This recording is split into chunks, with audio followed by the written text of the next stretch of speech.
How you doing? Now, welcome back to the channel. Today I'm reviewing Dehancer Pro. So let's roll the intro and get into it.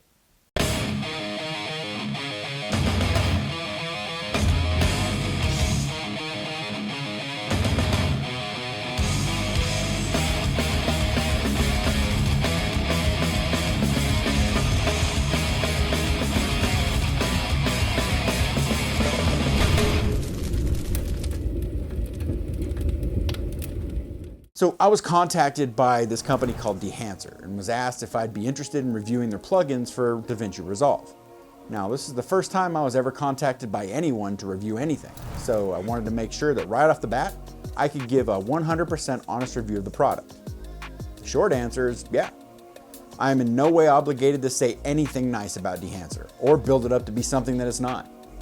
Dehancer doesn't get to see this video before it's posted, nor do they have any influence over the content contained in the video.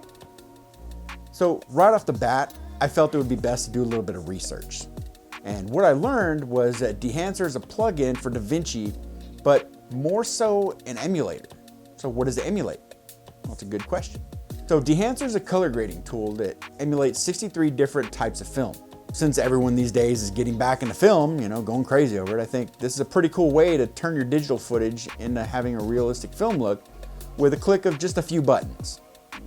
As a matter of fact, the rest of this video is going to be dehanced using one of the plugins starting now.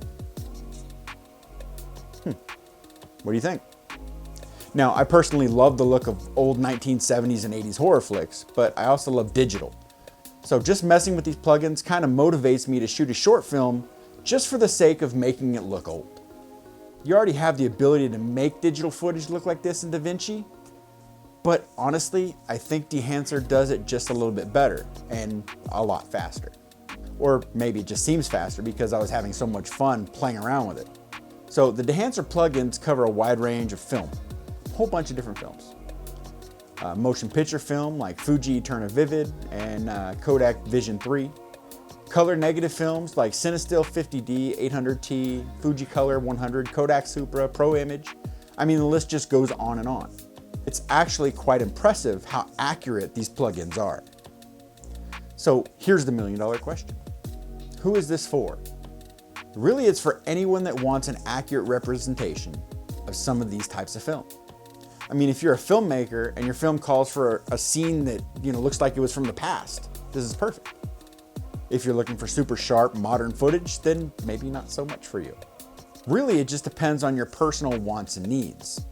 I mean, I know that I'm gonna be 100% using it on a short film that I plan on doing soon.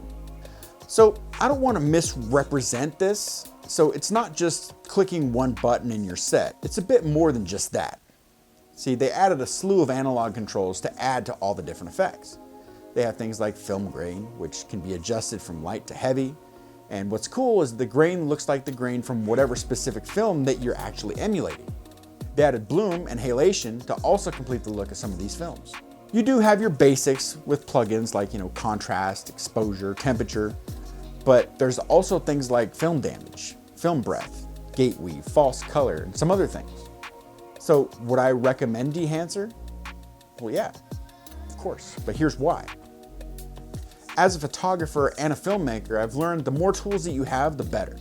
Think about how bad it would suck to be hired on a film and not have the proper gear to complete the job. You end up looking like an amateur. It's always a good thing to be overly prepared, as it's better to have something and not need it than to need it and not have it. So are there any cons? Well, yeah, everything has a con. The first con is in order to see the different types of film on your video, you have to click it and then make adjustments. Whereas I think it'd be even faster if you could just hover your mouse over the film effect and see how it's gonna look. It saves so much time, unless of course you know exactly what film you want to emulate. Now this next con is a huge one. The price. Dude.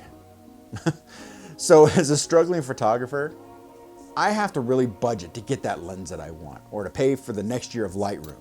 And I know a lot of you guys, just like me, can't afford to keep shelling out money on subscriptions or to pay an absurd amount for something. So to compare, Davinci Resolve Studio runs about $295. And with that, you get so many effects, you don't even know that half of them exist. That's a lot. I mean, hell, the free version's amazing. But Dehancer Pro for Davinci, it goes for $449 for the lifetime subscription. They also have a 3-month, 6-month, and a 1-year subscription as well. But $449 seems like way out of a lot of people's price range. So if I could say anything to the people at Dehancer, it would be this. And I hope they see this, and I hope they take this advice. You guys have a super cool product here. 63 different types of film with a bunch of effects. And I know these things cost money to develop. See what I did there? But for real, $449 is just too much. I think as someone who'd use this a lot, I think maybe $150 to $200 for the lifetime subscription, that works. I'd hate to see this company shoot themselves in the foot by sticking with that price point. But who knows? Maybe I'm way off, and some of you guys can justify paying that price.